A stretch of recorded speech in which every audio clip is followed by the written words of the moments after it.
do anything more stupid than this, they meet the challenge. Well, they have certainly met the challenge here with what they are calling the Inflation Reduction Act. Let's talk about what this bill actually has in it. First of all, the package would spend roughly $369 billion on climate and energy programs, including tax credits for buying electric cars and hydrogen vehicles. Senator Manchin, who is helping push this bill, said the proposed legislation would invest in technologies needed for cleaner production and use of cleaner fuel uses, including hydrogen, nuclear, renewables, and fossil fuels. Does any of this sound familiar? It sounds a lot like the Build Back Better bill. Could it possibly be that the Build Back Better bill was just renamed? Yes, that's all this is. They literally took the front cover off the bill and put a new cover on it with a new favorable name. I'll bet I know your question. How does this bill fight inflation? After all, it is called the Inflation Reduction Act. Well, let me tell you how it will do just that, because it really will fight inflation. Let me explain how.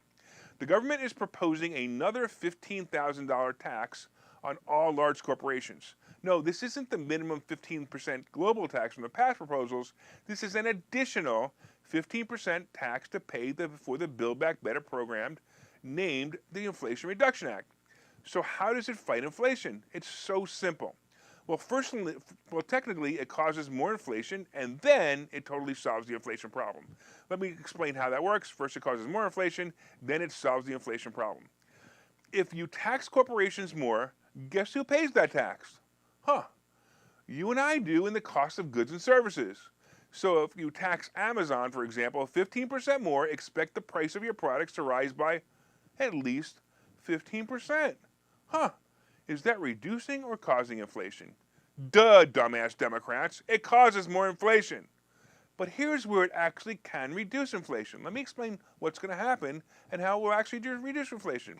When the people can no longer afford to buy stuff at these higher inflated prices, people will stop buying. Companies will stop making less money, and then companies will lay off workers. The workers who are laid off will no longer buy the goods and services from these companies, and then more workers will get laid off. Eventually, only a small group of people will be able to afford these products and services, causing an oversupply problem, and then a deflation will occur. So the massive unemployment caused by these dumbass Democrat bills will definitely reduce inflation after a few years. It will also increase foreclosures, repossessions of cars, bankruptcies, and homelessness, but inflation will no longer be a problem. Maybe they could just rename the Inflation Reduction Act to something more appropriate, like the Destroy America Act. We could all wear blue hats that say, "Let's destroy America again." Of course, this bill would never pass unless the Democrats cheat. Check this out. And guess what? They are doing just that.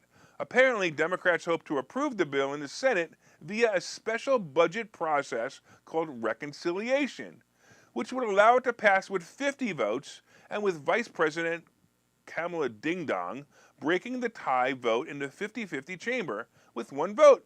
So rather than the 60 votes needed to pass this legislation, and it only needs 50 votes plus Harris. Not to bore you with the Reconciliation Act, but the basic idea of the Reconciliation Act was to pass through budgetary issues mostly to keep the government open when the budget wasn't reconciled or to reduce spending. This use of Reconciliation Act is not the intended use of the law. But hey, mail-in voting and stuffing ballot boxes isn't legal either. So expect this to be passed by more Democrat cheating and get ready for real recession or maybe even a depression. All I know is it's hard not to be depressed by these idiots and